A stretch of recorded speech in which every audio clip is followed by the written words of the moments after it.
Wow. Hello, Jennifer. How are you? Hi, Jen Grace. I have a new background today. I'm just admiring it. It looks like a virtual background, even though it is Thank actually you. a living room. Thank you. Yeah, I'm trying new things and always moving around in a small New York City apartment, seeing what is possible. Well, we have a new possibility currently, so we'll see. Yes, we do. Yes, we do. It's nice. Anyway, how's it going? This same old, same old.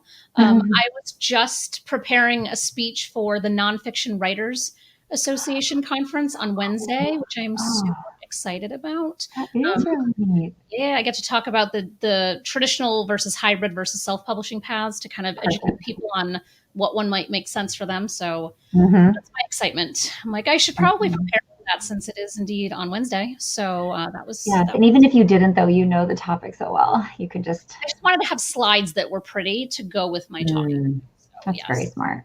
That's very yes. smart. And as you know, I've been promoting the Getting Started for Authors program that Yeah. starts on May 17th, which I'm super excited about. So if anyone's interested in that, the link is below and they can certainly check it out. But it's gettingstartedforauthors.com. And it's just to get people from the idea in their head to finally getting the manuscript written, since Lord knows we know that's the hard part. That is the hard part. And you do so much on the front end that prevents so many amazing authors from telling their story for years and maybe even for lifetimes.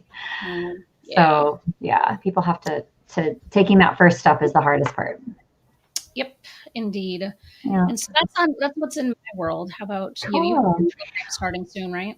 Yeah, we started our online 6-week DEI Foundations program. We actually just started it today or tomorrow. I'm not sure. We did the kickoff today. So we have a really great group of people, and we'll probably be running more of them over the summer and into the fall. So we'll be announcing new dates.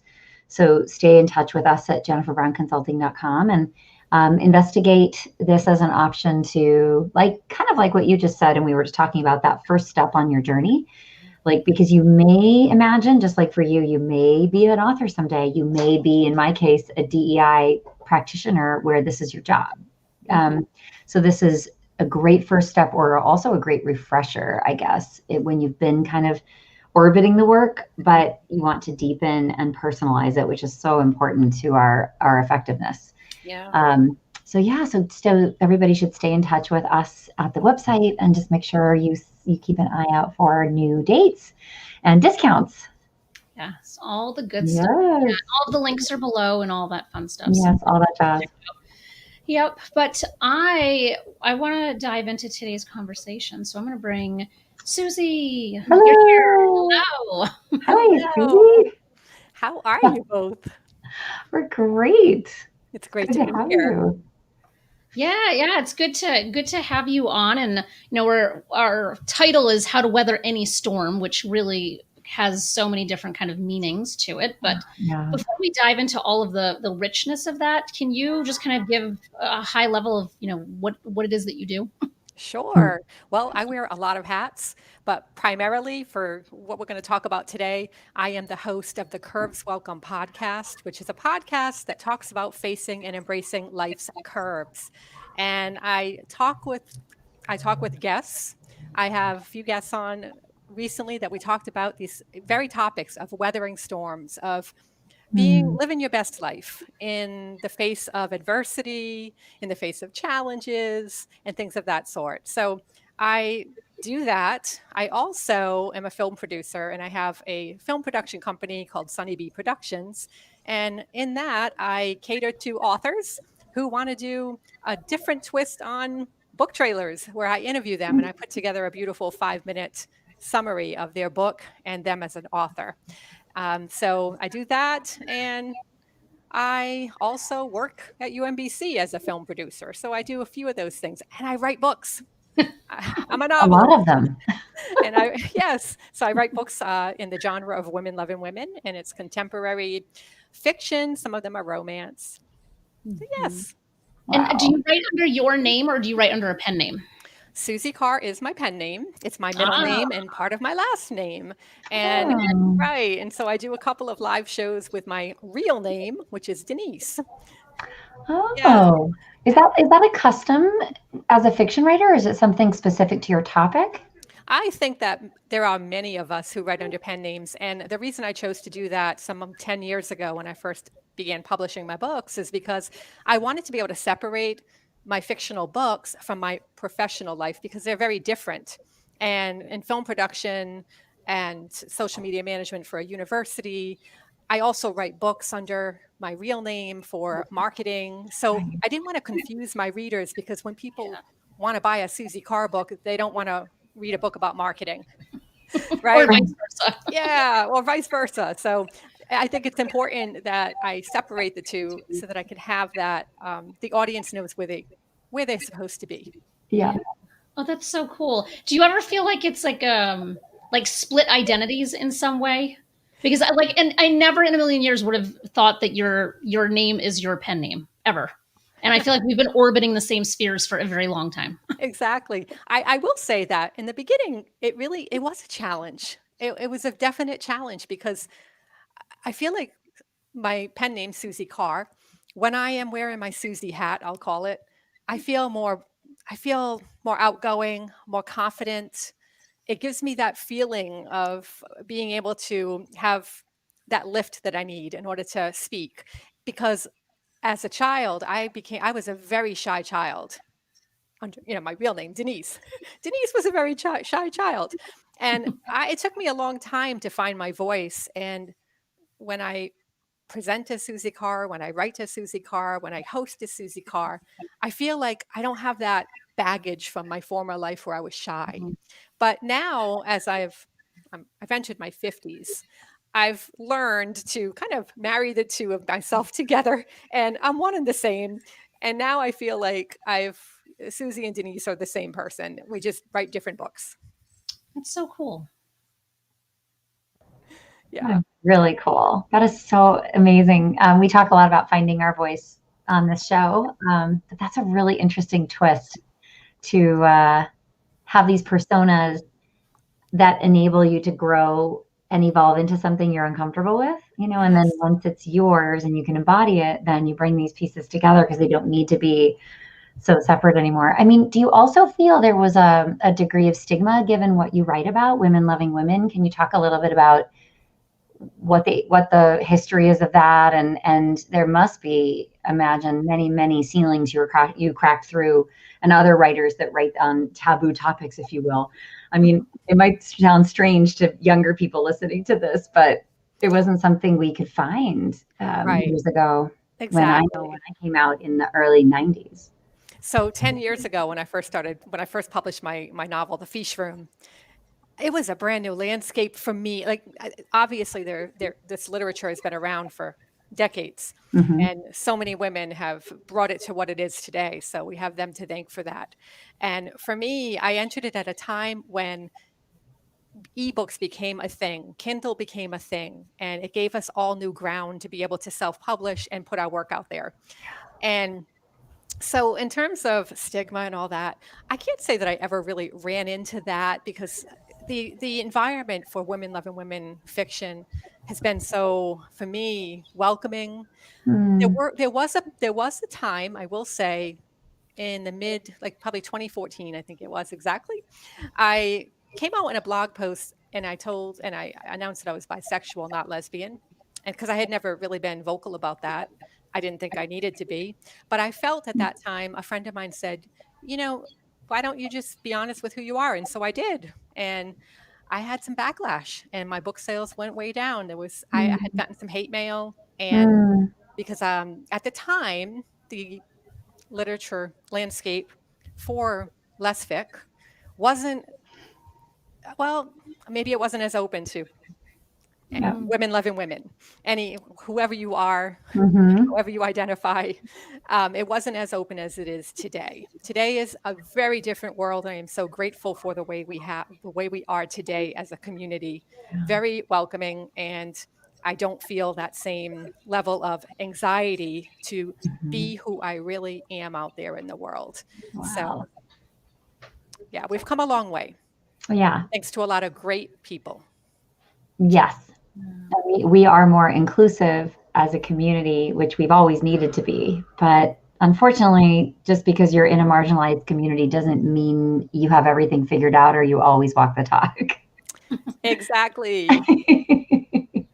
That's very well said. So perfectly stated.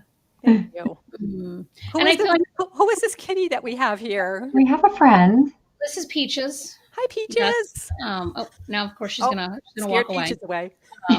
Yes, she's my cohort today, my co-host today. Co-host.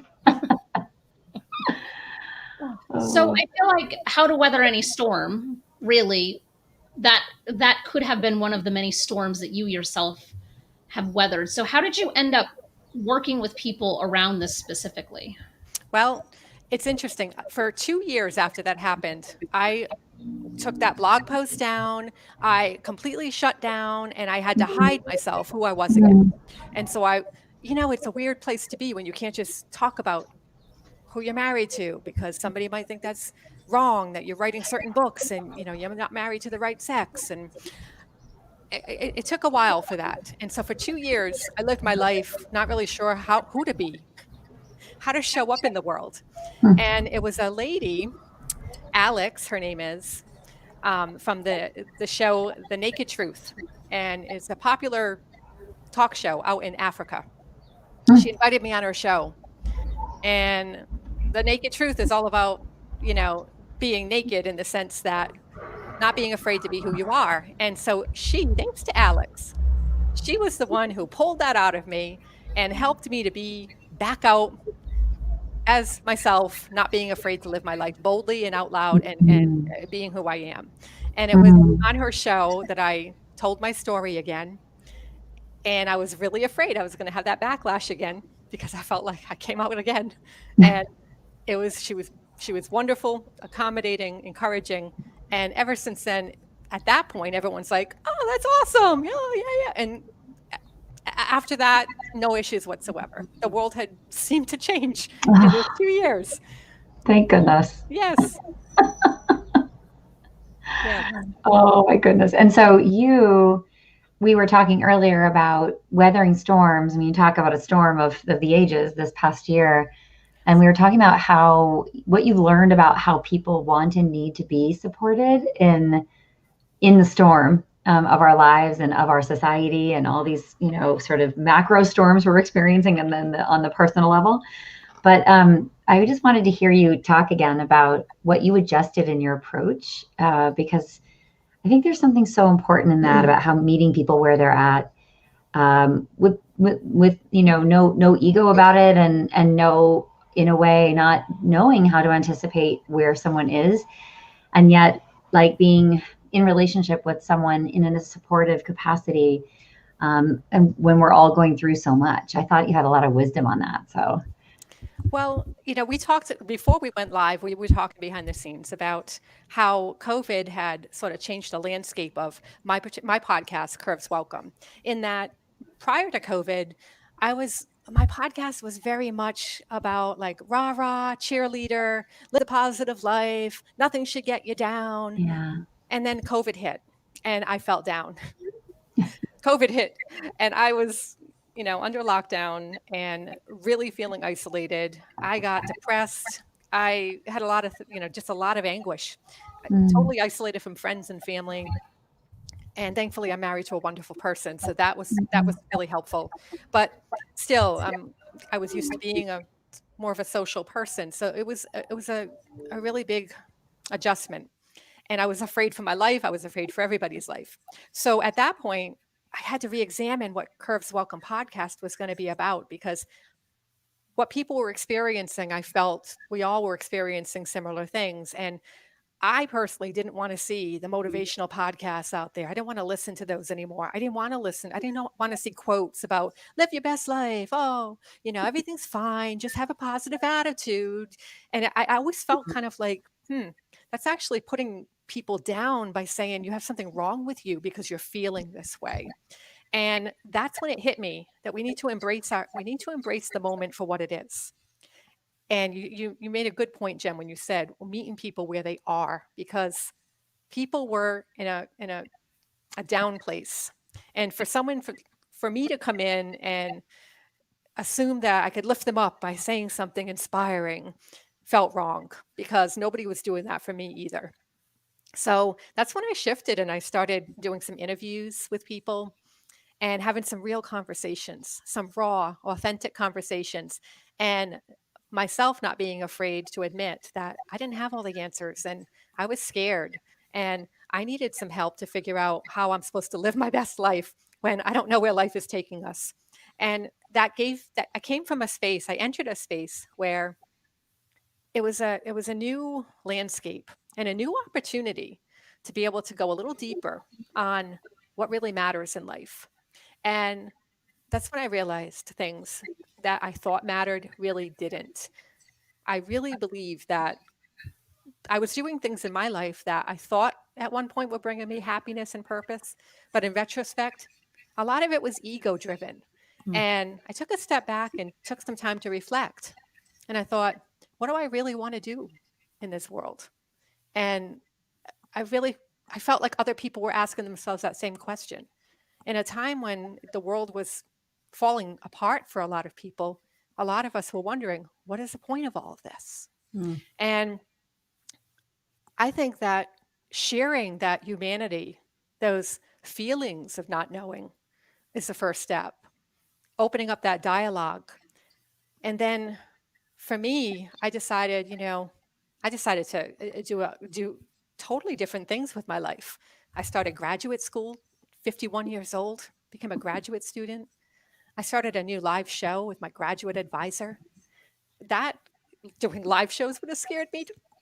Doing that, that would have scared me. Now I'm doing it because there's a lot of, we're sharing information. And that's what I learned is I want to learn things from people, and then I want to be able to share it back with others. And so that has become my motto, is learn it and share it and be willing to be open to hearing what other people have to say, and not being afraid to be critical in my analysis of certain topics and speaking about it, because that's what people want to hear, that raw authenticity to help make us better people and give us greater purpose. It's so good. Yeah, people don't want perfect. I found that time and time again. And somebody just recently said that perfection's like the enemy of purpose or something like that. It was something really, like a really good quote saying, like, if to really follow your purpose, you can't be focused on perfection. And I thought that was really kind of profound when you like really think about it. Because a lot of times, like you were saying, Suzie, like ego gets in the way. So like what happens if we step back and look at the things that we do from our ego versus from our actual desire to do said thing? That's the thing. Yes. It's eye-opening for many people. Yeah, absolutely. I was all about facing my fears at this point. So I joined Toastmasters. I just competed at a humorous speech contest. I never would have thought I'd do that. But it's something that I'm like, I feel like I need to feel alive, and I need to do these things that make me really uncomfortable. And by doing that, I feel alive. And even something as really as silly as this is going to sound, something as silly as letting my hair grow gray. I never in a million years would have thought I'd ever do that before I was maybe 80. Right? Because I always feared looking old, feeling old, being old, but I'm owning it now. That's it. This is who I am. This is my natural color. I'm not putting chemicals on my hair anymore. And I want people to know they don't have to. They don't have to do that to have something of value to share with the world. It doesn't matter what you look like, it matters how you feel. And I don't feel old. I actually am kind of digging the whole two-tone thing now. And so it's all about standing up and owning who you are and not being afraid to be who you are. So good. You must have so many thoughts about, speaking of that, imposter syndrome and self-doubt. And Yes. so what's your advice when somebody is struggling so much with that? Like, who am I in the world? Like, does my experience matter? How do I find power and feel empowered in my truth? Yes. I think that's the other piece of the equation, because we aren't socialized, I think, to some of us have, very few role models. And so we don't think we can be that. And feeling like you're the first is hard for some of us, to blaze that trail. It's not necessarily everybody's personality to do that. So how do you counsel people who wrestle with the dreaded imposter syndrome. Yeah, I think that's a really important concept because a lot of people feel, I think society makes us feel, especially social media, that if we're not out front and center doing all of these things, then we're not cool and we're not adding value to the world, and we should feel bad about that. But here's my advice to people. If you are not the kind of person who is comfortable or wants to be in the limelight and the spotlight, sharing yourself in that way, there are other ways you can add value to this world. It's not all about being front and center out there on Instagram and, live shows or any of that.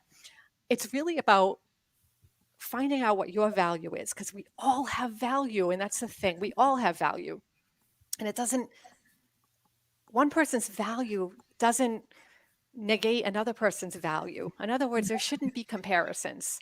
It can be that you have the best smile in the world and you go out to the supermarket and you smile at somebody and they smile back. That's adding value to the world. I think a lot of times we feel this pressure to do these amazing, big, huge things. And that's the only way we can show value, to really matter in this world and have purpose. But that's not true. It can be something as simple as picking up your neighbor's newspaper and putting it on their front step because maybe they're a little old and maybe they don't want to have to go all the way out to the front of their yard. Doing some small thing is a big thing to some people. So that's what my advice is show up in the world as you should show up. What gives you that joy and that value? When I'm feeling down, the biggest thing I do is I go out there in the world at the grocery store and I smile or I give someone a compliment.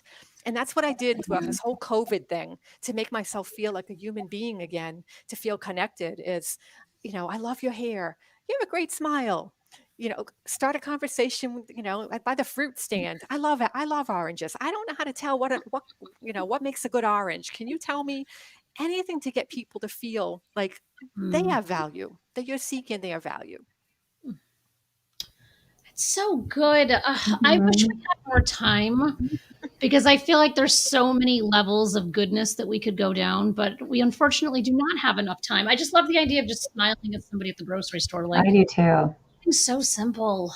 Yes. It's also the gratitude practice of beginning every day and thinking about all of that is such a reset too. But I do too. I was just thinking about giving blood, and I hadn't for a long time. And I was like, I can do this. This is something I can do. This is something, I live in New York City. There's this center nearby, and I know there's a shortage. And I was like, what else can I do to be of service? So I feel that I'm not taking my own good health, knock on wood, right now, at least, for granted, and improving somebody else's health in a real way. I mean, what I think is just going through and thinking about, what do I have the ease to do, if I have the time to do, and it doesn't take a lot of time. You're right. It's tiny, small things, but it makes a huge difference for others. And I think if we focus on that, we don't get so overwhelmed with a lot of the other stuff. I think it almost trains our brain and our spirit, sort of like smiling when you don't feel like smiling, kind of telegraphs to yourself that you are happy.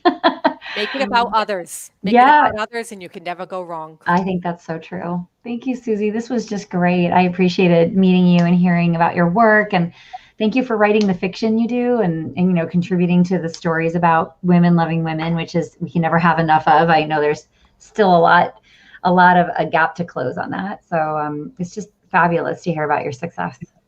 Thank you so much. And we want people to listen to your podcast, which is Curves Welcome, and it's curveswelcome.com, which we have scrolling across the bottom. So if someone wants to check you out, they can do so. Yay, please come. Yay. Tune in, comment. Tune in. Thank you so much for your time today. This was fantastic. It really was. I appreciate you giving me the time. It's been wonderful having this chat with you both. Awesome. Have a good one. Next week. See you soon. Bye.